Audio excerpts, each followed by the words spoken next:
Hola, buenas noches. Bueno, estamos esperando a los dos invitados. Hola, Alejandro. ¿Qué, Buenas, qué, Pau, hola. qué hola, tal? Bueno, Buenas salió noches. todo ¿Cómo bien. andan? Estamos bien. estamos Bueno, bárbaro. buenas noches a todos. Buenas noches. Ya tenemos gente en el vivo, así que ahí vamos a esperar un ratito más que se junte. Bueno, ya tenemos un número eh, grande de gente como para empezar a hablar de un tema que nos gusta mucho a todos, los que participamos del Comité de Cardiología del Ejercicio de la Federación Argentina de Cardiología. Si me permiten, los quiero presentar, quiero tener el honor de presentarlos. Hoy en este vivo vamos a tener la participación en modo de entrevistadora a la doctora Paola Curtade. Ella es médica, especialista en cardiología, es deportóloga, ha participado de múltiples disertaciones en congresos nacionales y ha sido también la anterior presidente del comité con quien tuvimos el honor de ganar el premio al mejor comité del año. O sea que su labor ha sido muy destacada y ha sido algo histórico para el comité porque fue la primera vez que logramos que tuvimos ese logro. Así que ella va a entrevistar a el doctor Alejandro Gómez Monroy, que es médico, especialista en cardiología, consultor, especialista en rehabilitación cardiovascular. Es el receptor del International Service Award del American College of Cardiology, eh, un, un logro que es el único médico en Argentina que ha sido el receptor de esto, así que es un honor para mí presentarlos a los dos. Alejandro también ha formado parte es autor de un libro en rehabilitación cardiovascular. Paola también, junto con Alejandro, formaron parte de los autores del último manual de rehabilitación cardiovascular. Así que son dos personas que de esto entienden y viven muchísimo. Entonces los quiero dejar a ellos hablar de rehabilitación cardiovascular y bueno, disfrutar junto con todos los demás. Les mando un abrazo y quedo a disposición de ustedes para lo que necesiten. Gracias, Gustavo, muchas gracias. Gracias por la presentación. Yo quiero también aclarar acá que Ale, además de tener todo este currículum, es el mentor, es el líder, es el alma mater, por decirlo de alguna manera, de la rehabilitación. Yo diría ya que es un fundamentalista de la rehabilitación cardiovascular. Ha formado a un montón de médicos en Latinoamérica. Yo he tenido el placer de hacer su fellowship con él y de poder presenciar rehabilitación ahí en La Plata. Así que para mí, Ale, esto me queda muy grande. Presentarte tenemos mucho para hablar. Así que muchas gracias. No, bueno, Pau, muchas gracias a vos por la presentación y lo mismo a Gustavo, y para mí es un gusto estar con todos ustedes. Así que bueno, estamos acá dispuestos a tratar de hablar un poco de esto que nos gusta desde hace tanto tiempo como es la rehabilitación cardíaca. Buenísimo, Ale. Como este grupo tiene médicos, profe de educación física, nutricionistas, pacientes, me gustaría que arranquemos haciendo un breve resumen de qué es la rehabilitación cardiovascular y sobre todo por qué mandar a un paciente a rehabilitación y no decirle salga a caminar, vaya a un gimnasio común, vaya a pasear al perro o usted tuvo un infarto, no puede moverse, quédese quieto y solamente vea televisión, ¿no? Claro, claro. Bueno, forma breve, la rehabilitación cardíaca es una práctica cardiológica terapéutica, ¿verdad? Así como existen los medicamentos, las angioplastias, las cirugías, es un tratamiento más dentro del amplio arsenal terapéutico que tenemos en cardiología. Inicialmente fue una práctica que buscaba mejorar la capacidad física de los pacientes, que eso fueron los comienzos de la rehabilitación cardiovascular, y con el correr del tiempo fueron apareciendo evidencias de cómo actuaba la rehabilitación, generando una serie de mecanismos internos que llevan incluso a actuar hasta los últimos aspectos biomoleculares de la formación de la fisiopatología de la enfermedad cardiovascular. Por lo tanto, hoy por hoy la intervención de rehabilitación cardíaca no solo trata de mejorar a los pacientes desde el punto de vista físico, psíquico y social y vocacional, sino que además interviene de una manera, podemos decir, preventiva de nuevos eventos, y además hasta la última definición nos dice que la rehabilitación cardiovascular puede incluso hasta enlentecer la progresión de las enfermedades cardiovasculares, detenerlas, y en algunos casos podría incluso hasta hacerlas retrogradar. Pero tiene algunas paradojas, más allá de que es una práctica cardiológica terapéutica y como cualquiera de las otras, a diferencia de todos los otros tratamientos que sí pueden ser opciones entre uno u otro, en este caso la rehabilitación cardíaca no busca reemplazar a ninguno, por el contrario, los incorpora como parte de la rehabilitación cardiovascular, y entonces digamos que la rehabilitación cardíaca se transforma casi, podríamos decir, en una obligación terapéutica. Más o menos creo que de esa manera podemos definir un poco lo que hacemos con la rehabilitación cardiovascular. Tal cual, Ale. Además, es la indicación clase 1 en un montón de patologías cardiovasculares, ¿no? Insuficiencia cardíaca, cardiopatía isquémica, o sea, es un pilar muy importante de tratamiento. Así que probablemente si el médico no lo está indicando, y esto lo ven los pacientes, sean los mismos pacientes los que le empiecen a decir al médico por qué no me mandan a rehabilitación si yo escuché que tiene todos estos beneficios, ¿no? Y con respecto a esto, ¿vos qué pensás? ¿Cuál es el problema que hay hoy en Latinoamérica? ¿Cuáles son las barreras para que el paciente llegue a rehabilitación? ¿Son barreras propias del médico? ¿Es falta de conocimiento? ¿Qué es lo que está pasando hoy con la rehabilitación? Y eso es un tema complejo porque lamentablemente uno ya un poco se cansa de leer papers que siempre empiezan con la misma muletilla, ¿no? Esta es una práctica maravillosa que disminuye la mortalidad, mejora la calidad de vida, hace esto, lo otro, pero lamentablemente está subutilizada. Y eso es cierto. Siendo una indicación con el más alto estándar para la indicación, que es una clase 1 con nivel de evidencia A, por ejemplo, para la cardiopatía isquémica, y también lo vemos en las guías por ejemplo, para la insuficiencia cardíaca, tiene una tasa de utilización sumamente baja. Esto se debe a varias cuestiones que ya se vienen estudiando hace mucho tiempo, cuestiones que tienen que ver con los médicos, formación, cuestión de desconocimiento de lo que es la práctica en sí mismo, cuestiones que tienen que ver con los pacientes y cuestiones que tienen que ver con los sistemas de salud.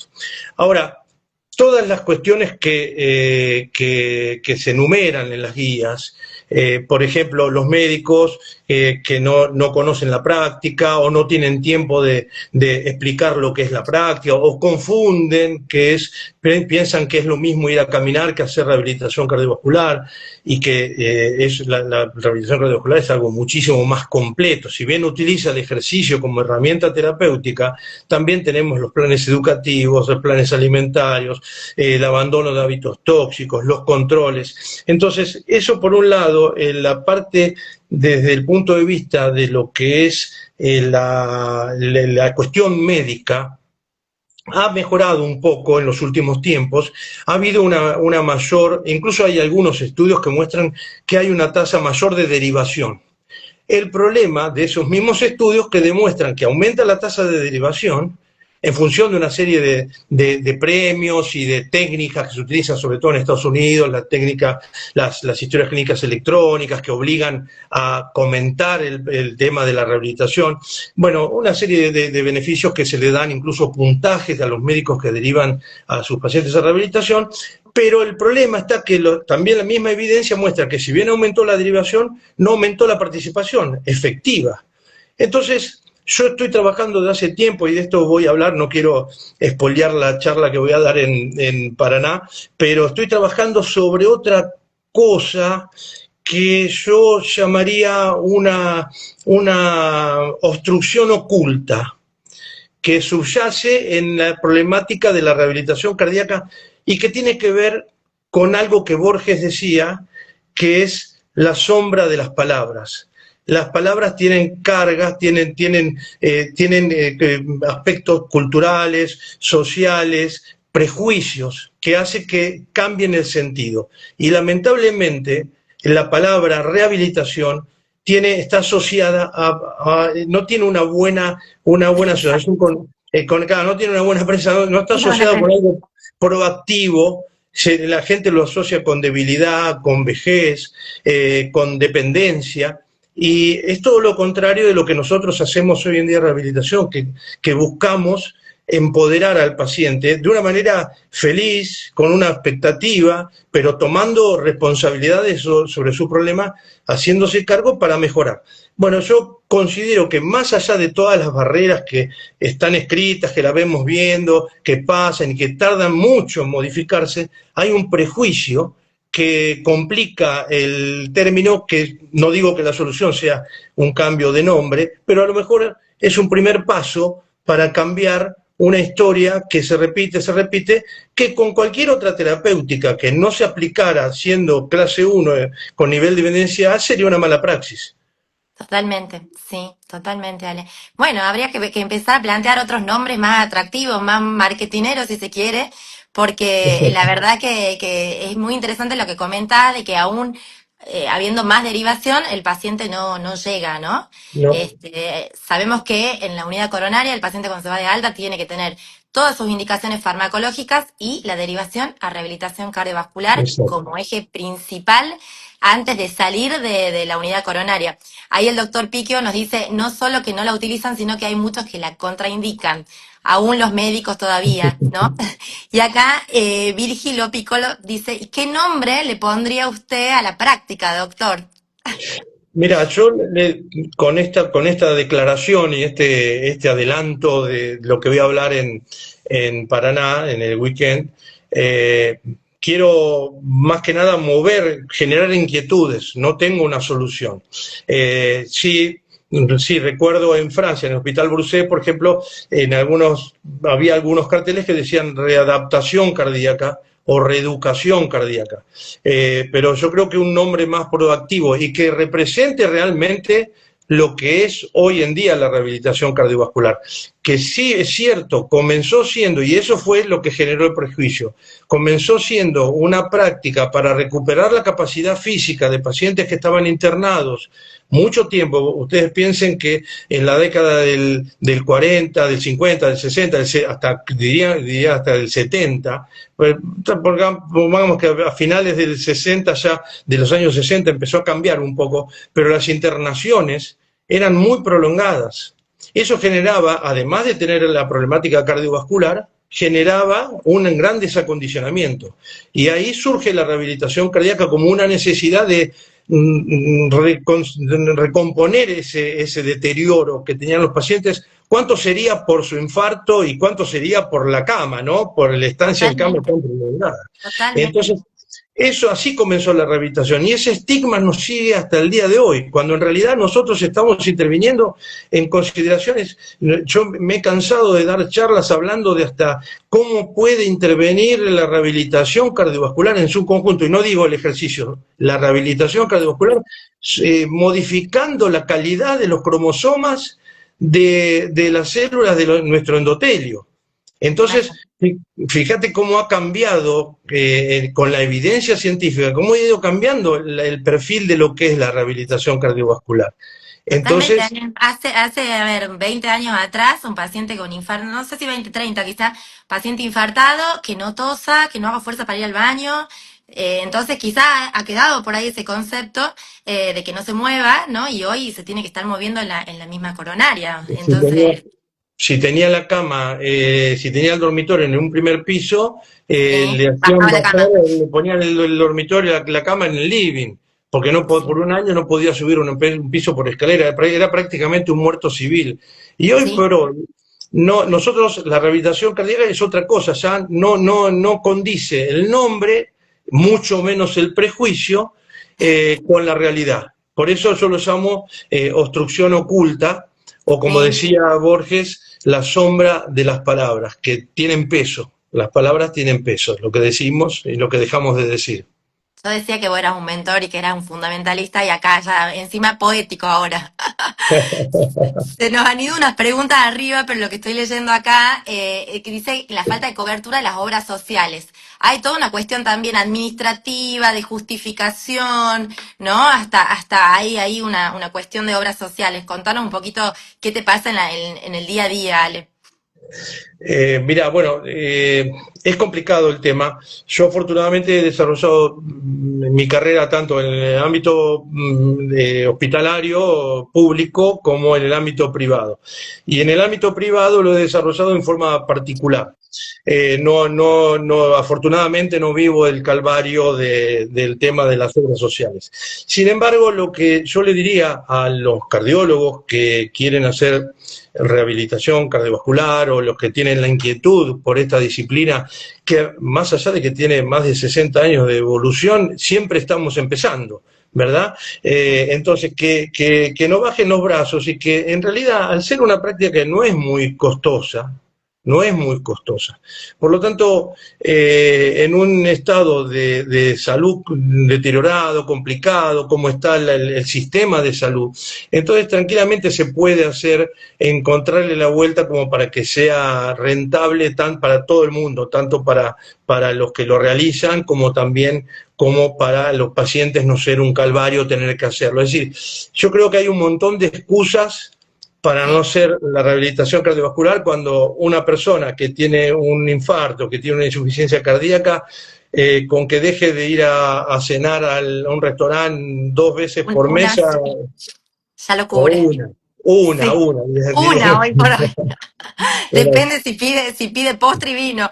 Así claro, que claro. sí, yo creo que sí, es más una cuestión, bueno, si uno le tiene el tiempo de explicarle los beneficios que esto tiene a mediano y a largo plazo, creo que también eso aumenta la adherencia. Lo Ahora, que pasa es Ale, que es un círculo vicioso también, ¿no? sí, Tengamos en cuenta que es un círculo vicioso. La gente tiene este prejuicio, los médicos tienen el prejuicio, entonces los que le indican no la indican con la con la convicción que convicción, debieron. claro. Yo tengo colegas, tengo amigos que me dicen, no, yo te mandé un paciente y el paciente nunca apareció, o me dicen, no, el paciente no quiere ir, o el paciente lo voy a mandar a caminar porque está bien, o este es muy joven para ir a un lugar donde está lleno de viejos, tienen preconceptos erróneos. Sí. No lo indican. Yo no creo que indiquen una angioplastia o colocación de bypass o un marcapaso o un cardiodesfibrilador, o ni hablar un resincronizador, ¿verdad? Entonces, eso se indica sin ningún inconveniente. Y entonces se genera un círculo vicioso. Los prestadores de salud no invierten en prevención porque es algo que la prevención no se ve hasta que sucede un inconveniente, entonces es una cuestión cultural también. Y después, bueno, nosotros tampoco tenemos poder de lobby como para invitar a ningún médico al Congreso Europeo ni al American Heart y todo, y los laboratorios sí lo tienen, ¿no? Así es. Entonces también, lamentablemente esto ocurre también en la medicina. Sí, lo que pasa es que la rehabilitación también logra que disminuyan los fármacos antihipertensivos para el Exacto. colesterol, entonces, claro, totalmente el lobby no es el que les conviene por ahí a la No, mayoría. exacto, Pero exacto, sí exacto. sabemos que el momento culmine, digamos, a ver, el momento de que el paciente está internado en la coronaria está totalmente sensible y es un gran momento para indicarlo así en un papel, en una derivación, como se indica un fármaco, porque el paciente está mucho más, digamos, puede adherir mucho más. Ahora, Ale, una vez que termina su programa de rehabilitación cardiovascular, ¿cómo se hace para que el seguimiento, digamos, para que siga adhiriendo al ejercicio? Sabemos que generalmente son pacientes sedentarios, donde van, cuando van obligados, enojados y van porque, bueno, en algún momento los han derivado, pero dejan la rehabilitación y vuelven a ese sedentarismo y obviamente eso lleva a una alta tasa de recidiva, más frecuentemente infartos, sobre todo en el primer año. Entonces, ¿cómo hacemos para que esa adherencia al ejercicio continúe? Vos sos de los que creen que con 3, 6 meses termina, ¿cómo contanos un poquito acerca de eso? No, si querés te doy una respuesta política y no, No, esa no. digamos, y si no te digo lo que pienso. Lo La que vos respuesta, pensás quiero. la respuesta política sería decir, bueno, sí, un programa de 3 meses o de 6 meses termina y el paciente ya aprendió todo y sigue por su cuenta. Pero esto tiene una serie de errores que son fundamentales. Es muy difícil que un paciente de 60, 70 años cambie en 3 meses, en 36 sesiones, puede cambiar un hábito que incorporó durante 60 años. Si pudiéramos lograr eso, seríamos magos. Es muy difícil cambiar las conductas de la gente y los adultos. Mira, justamente Valentín Fuster dice que Sí. los adultos no cambian, que hay que trabajar sobre los chicos. Por eso él está trabajando con esa Plaza Sésamo y que hay un doctor incluso, un muñeco que le pusieron doctor Custer o algo así, y baja mensajes de alimentación saludable, de hábitos de movimiento y demás.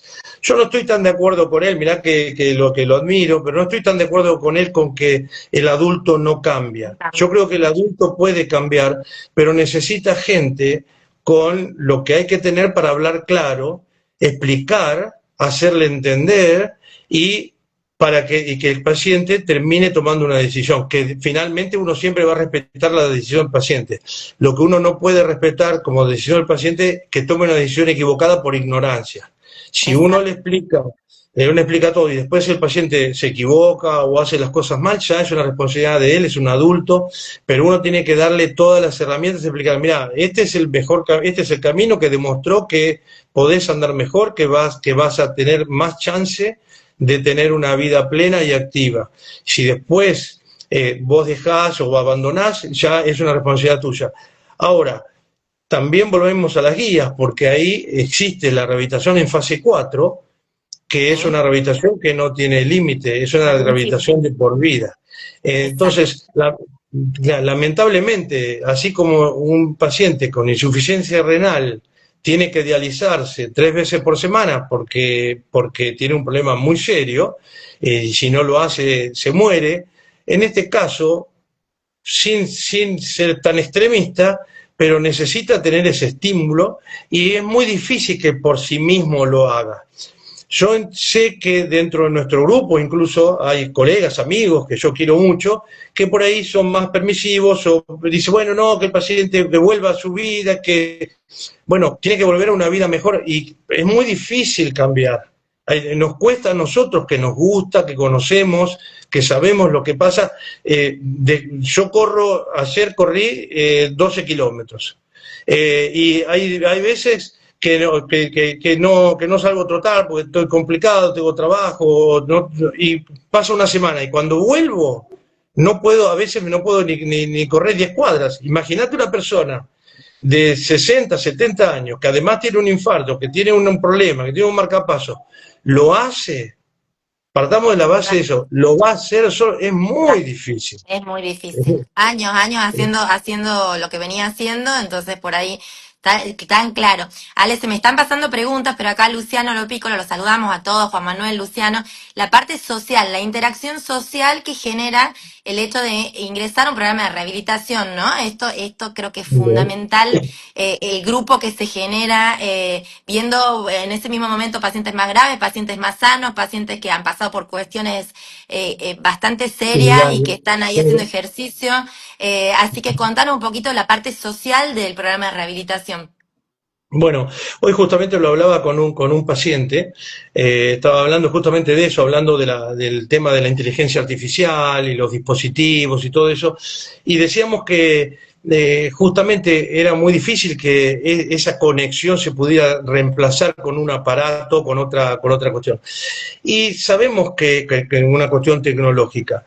Entonces, sabemos también que el aislamiento social en la mayoría de la gente, no quiere decir que todo el mundo, pero en la mayoría de la gente, el aislamiento social, la depresión, el no estar en contacto con otros seres humanos genera inconvenientes.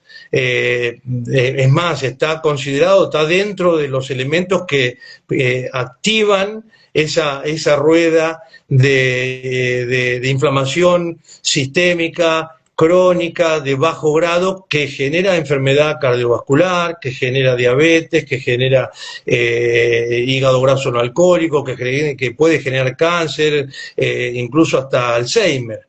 Entonces, el grupo, el hecho de estar trabajando en grupo con pares, con gente de más o menos la misma edad, con problemas similares, también ayuda. Es un aliado invisible que ayuda a recuperarse de un proceso que cuando uno lo pasa, yo recibo muchos médicos con problemas cardiovasculares, que pareciera que recién ahí se dieron cuenta que son vulnerables y que, bueno, cuando tenés un problema y encontrás un sistema que te tiende la mano y que te ayuda y que te hace crecer como persona y que te empodera para vos autocuidarte, y bueno, es una maravilla. El que lo entiende les va mejor, sin ninguna duda. Sin duda. No todos los pacientes lo entienden, ¿no?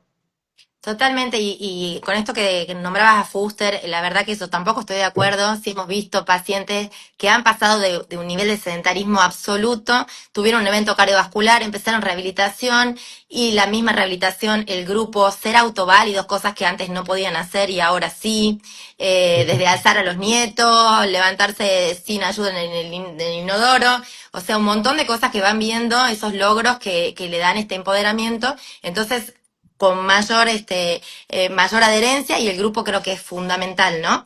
Así que sabemos de muchos pacientes que llevan años y que generan vínculos espectacular, y eso crea mucha adherencia. Como todo deporte, ejercicio que se puede hacer en conjunto, genera mucha más adherencia. Ale, Sí, sí. hace un tiempo, bastante ya, pero por ahí antes tenían miedo con el tema del ejercicio de fuerza y era solamente aeróbico. ¿Qué rol crees vos que hoy tiene el trabajo de fuerza muscular, resistencia, dentro de estos programas de rehabilitación? Sí, sí, lo que vos decís es muy cierto. Incluso hasta estaba como, era un tabú, estaba medio como contraindicado, porque Sí, no había evidencia, y la evidencia que había estaba hecha sobre fisicoculturistas que no eran pacientes cardiovasculares. Pero luego con el tiempo se empezó a ver que el ejercicio de fuerza no solo no era peligroso, sino que además es muy bueno, que tiene que ver con las mioquinas, con los efectos antiinflamatorios, con la independencia que genera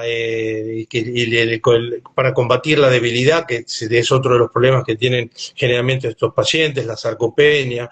Entonces, el ejercicio de fuerza está totalmente indicado. Siempre digo, en rehabilitación cardiovascular tiene una proporción. Y nunca vamos a comenzar con ejercicio de fuerza, por lo menos la evidencia hoy no dice eso, no podemos empezar con ejercicio de fuerza, sino que tenemos que usar proporciones. Una proporción que puede ser 70-30, 70 aeróbico, 30 de fuerza, o 60-40, dependiendo el caso y dependiendo el paciente. Y las intensidades de trabajo, yo recomiendo en rehabilitación cardiovascular, es cierto que cada vez aparece más evidencia que muestra la seguridad de estos ejercicios y los beneficios que tienen estos ejercicios, pero tomémoslo con calma. Lo importante acá es que el paciente adhiera al programa, que adhiera a los conceptos que le damos en el programa, y no buscamos hacer un deportista, inventar un deportista cuando no lo fue nunca, sino exacto. que buscamos que el paciente viva feliz, viva bien. Es más, muchos pacientes viven mejor luego de tener un evento cardiovascular, se dan cuenta que estaban viviendo una vida que no era la correcta desde el punto de vista físico, espiritual, psicológica y social. Parece parece súper simple, pero a la vez es tan complicado de que se entienda, ¿no?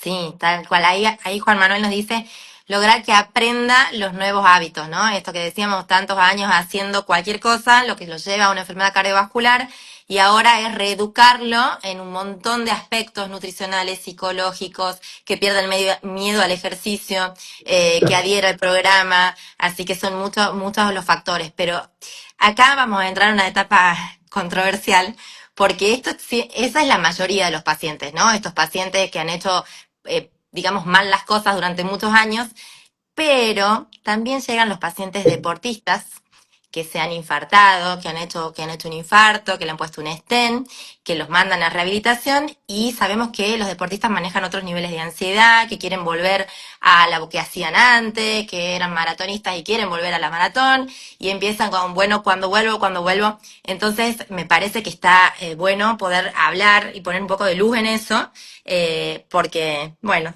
es algo que también pasa. Si bien la mayoría son este modelo de pacientes, también vienen estos deportistas de alto rendimiento que van un ratito a rehabilitación y quieren volver a la competencia.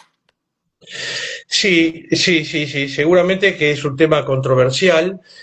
No es el día a día, aunque es cierto, alguna vez creo que lo hemos charlado contigo, que puede ser que sea cada vez más frecuente esta circunstancia, ¿no es cierto?, del deportista, y ahí tendríamos que diferenciar, ¿no?, el deportista profesional del otro tipo de deportista, pero bueno, ahí está dividida la biblioteca, está dividida la biblioteca. Yo, mira, me voy a respaldar en un deportólogo de primerísimo nivel, como es el doctor Alberto Asenjo, que todos conocemos, y que es muy cauto también, y que para estas situaciones así, donde tenés un deportista, el tema profesional ya es diferente, yo lo he discutido con el doctor Peiró también, pero un deportista no profesional, que no vive del deporte, que el doctor Asenjo lo ha dicho el público muy claramente,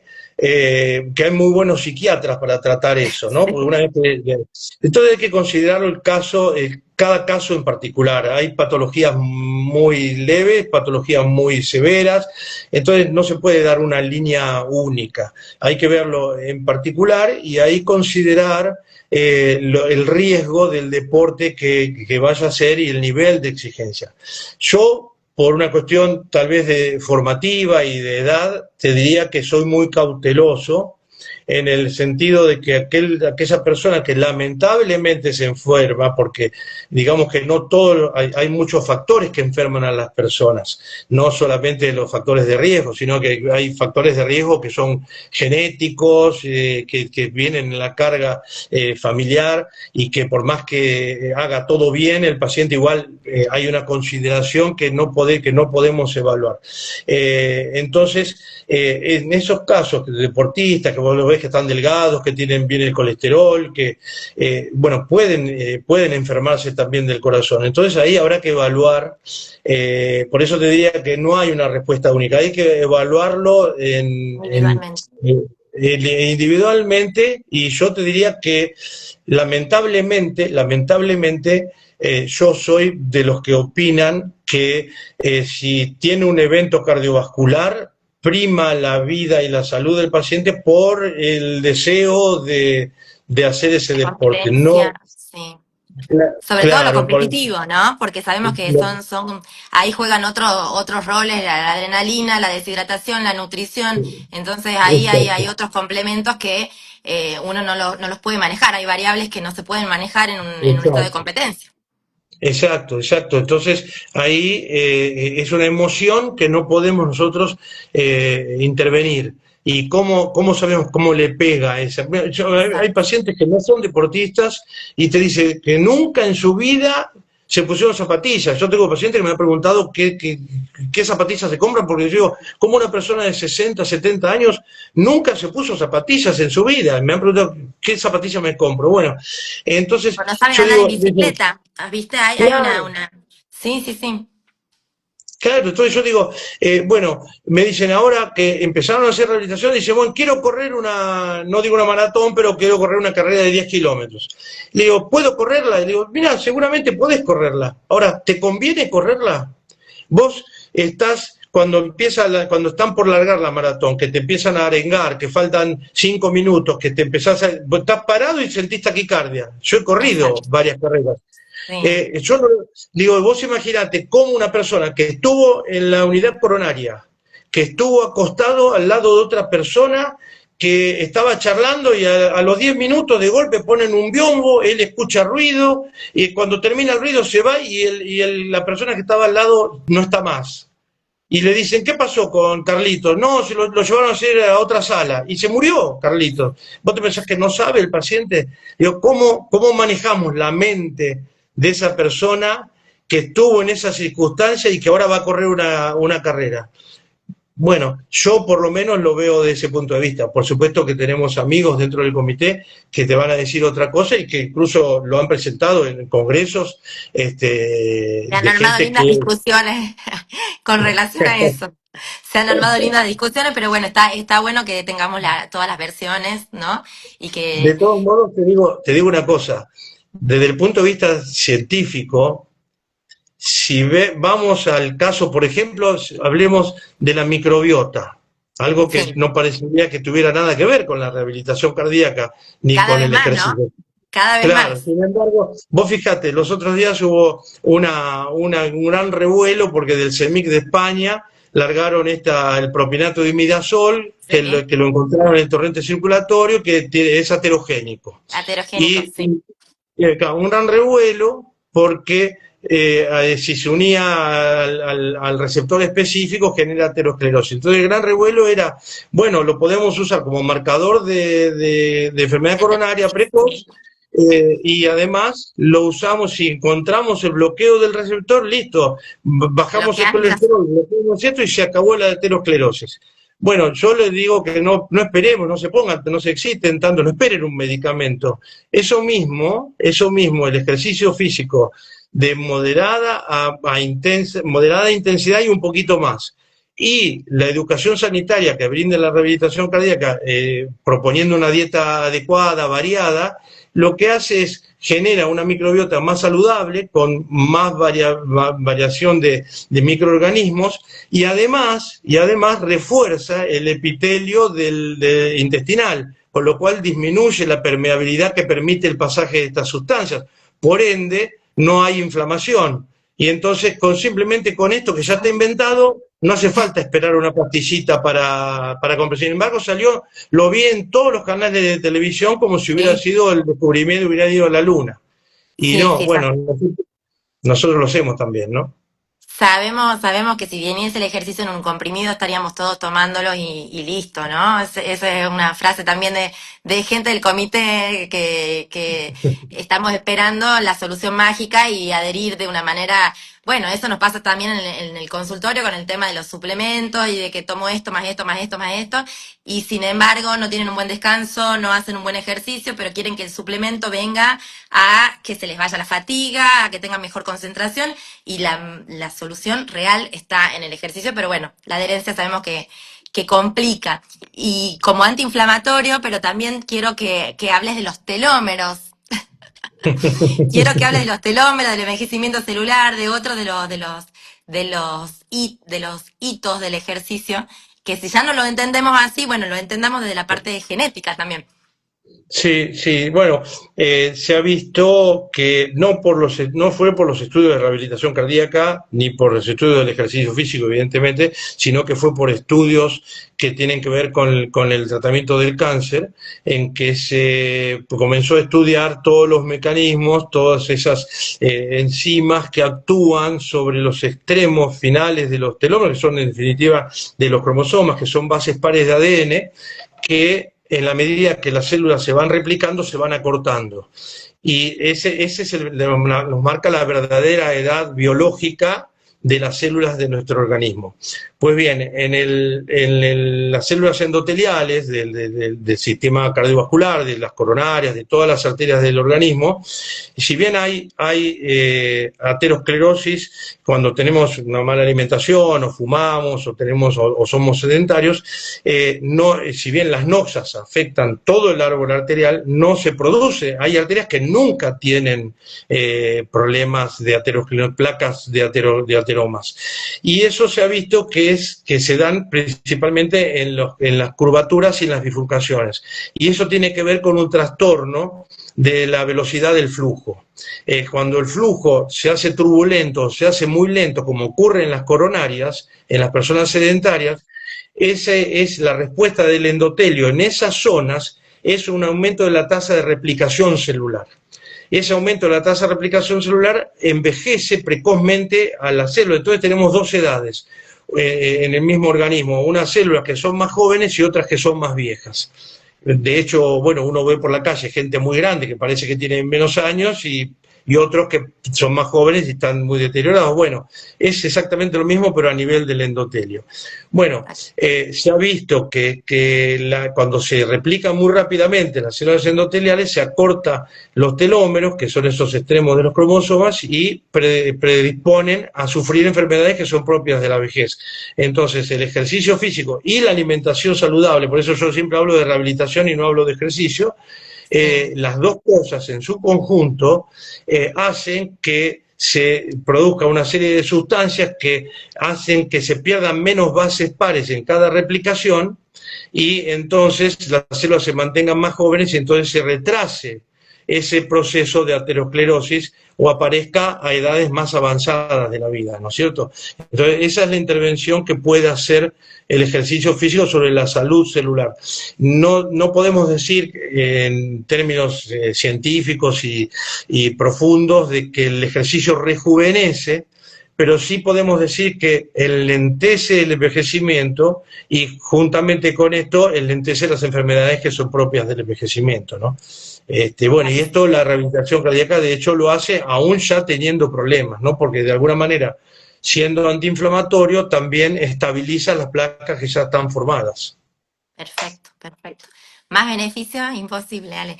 Mira, ¿y a quién no, definitivamente no se podría enviar a rehabilitación cardiovascular? Sabemos que las contraindicaciones del ejercicio son muy escasas, y en el contexto de la rehabilitación, ¿qué paciente no debería ir a rehabilitación?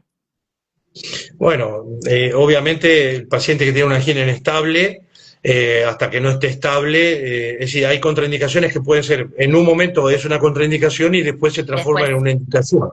exacto. Ahí tenés una específica. Después, por ejemplo, si tenés un paciente que tiene una lesión de tronco severa y no fue solucionado con un método endovascular o quirúrgico, entonces tampoco sería una indicación, sería más una contraindicación absoluta. Y después, bueno, tenés una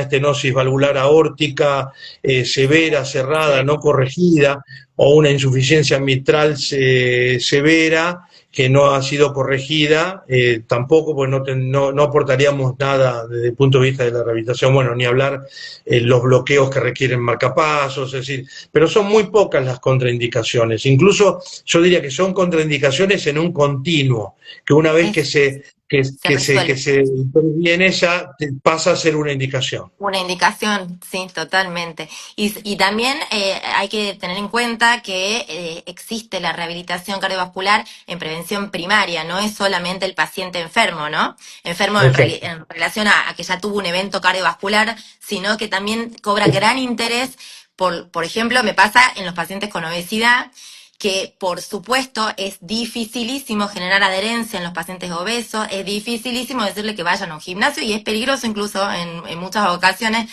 mandarlos a un gimnasio general, más allá de los prejuicios que genera y todo esto, ¿no? Personas que están luchando con su obesidad, entonces la rehabilitación en prevención primaria sin que haya pasado el evento me parece que también cobra una gran importancia en este tipo de pacientes, ¿no? Sí, totalmente, totalmente. No tenemos que esperar que ocurra que se aparezca, que se vea la placa. Es decir, si vamos a un concepto más unicista de la vida y de la aterosclerosis, deberíamos pensar que todo ser vivo, que todos tenemos placas de ateromas, y lo que tenemos que tratar de que no se transforme en enfermedad, ¿no es cierto? Sí, yo diría que sin ser tremendista, pero tal vez la cardiopatía isquémica es un proceso biológico natural de las arterias, que podemos intervenir retrasándolo, pero que casi indefectiblemente, si uno analiza, hay estudios que se han hecho con IBUS en Sí, corazones trasplantados, en donde de gente sana, con corazones sanos, que tenían placas que no habían dado ningún síntoma, y si tenemos personas por arriba de los 70 años, prácticamente el 85% de esas personas tenían placas de ateromas en sus corazones y no sabían, porque no les había exacto, dado síntomas. Es decir, yo diría exacto. que yo cuando voy por la calle y veo gente más o menos de mi edad, yo me imagino que todos tenemos placas. Lo que pasa, la diferencia está en que algunos por ignorancia, o por no saber, por no cuidarse o no prestar atención, esas placas se están más expuestas, tienen más riesgo de inestabilizarse. Entonces, ¿por qué esperar a que se inestabilicen? Como vos decís, puede Exacto. actuar también la rehabilitación cardíaca en prevención primaria. Si ya sabemos que tienen placas, ya sabemos que estadísticamente es así. Bueno, hagamos que esas placas no se inestabilicen nunca, ¿no? Eh, Totalmente, totalmente. Aparte, sabemos que no solamente va a actuar a nivel del ejercicio, sino que va a generar más adherencia a los tratamientos médicos que uno instaura, la nutrición. Yo creo que cuando el paciente, en el tabaquismo también lo hemos visto, cómo hacen cesación tabáquica cuando entran en un programa de rehabilitación, porque entra como en el camino de la salud, entonces todos los demás parámetros se van acomodando y se va generando ya una cuestión bueno, dejo de fumar, empiezo a cuidarme con la alimentación, es el puntapié para que se disminuyan todos los otros factores de riesgo que lo han llevado a ir a rehabilitación, en este caso. Ale, estamos con tiempo ya suplementario. Si querés dar un mensaje final, lo que vos quieras, es tu momento. Ahí está nuestro mentor también. Tenemos que avisar que Gustavo ha ganado. Gustavo, contanos qué has ganado hoy, por favor. Estás muteado, no te estás escuchamos. muteado. Estás muteado. Ahí, a ver, no te Gustavo es campeón escuchamos. argentino de natación y no sé qué ha ganado ahora, pero ya sabíamos que Algo eres más. campeón argentino. No, no se te No, escucha. no te escuchamos. Igual felicitaciones, Gustavo. Bueno, Ale, decinos una frase final, un mensaje final para llevar a casa.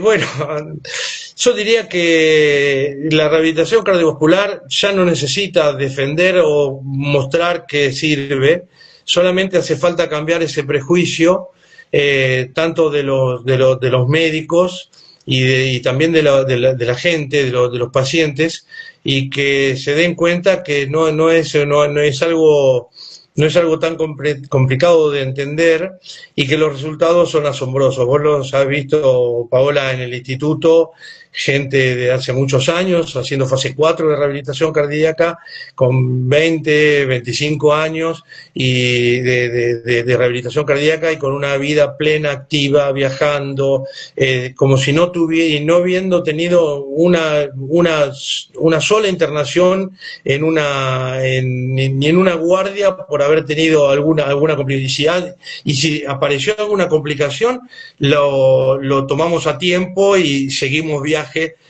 con esa intervención. Así que yo diría que la rehabilitación cardiovascular debería estar en un lugar que lamentablemente todavía no está, pero bueno, yo apuesto a todos ustedes que vienen remándola para que me voy a sentir muy feliz que finalmente lo pongan en el lugar que debiera estar. Yo lamentablemente no lo he podido hacer en el 100%, creo que alguna cosita, algún aporte Algo. he puesto, pero creo que hay mucho por hacer todavía.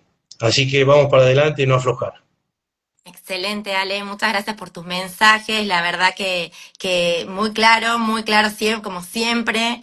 Seguí formando, seguí siendo este fundamentalista que sos en la lucha de la rehabilitación, de a poquito, se van logrando un montón de cosas, así que te agradecemos, Ale, gracias Gustavo, no sé si podés hablar o no, gracias a todos los que han participado. Bueno. Hay mucha gente del comité, por ahí se nos han ido algunas preguntitas, pueden dejarlas después en el chat para que el doctor siga contestando ahí en los mensajes, así que muchas gracias por todo, buenas noches y hasta la próxima será. Chao, chao, muchas gracias. Hasta luego.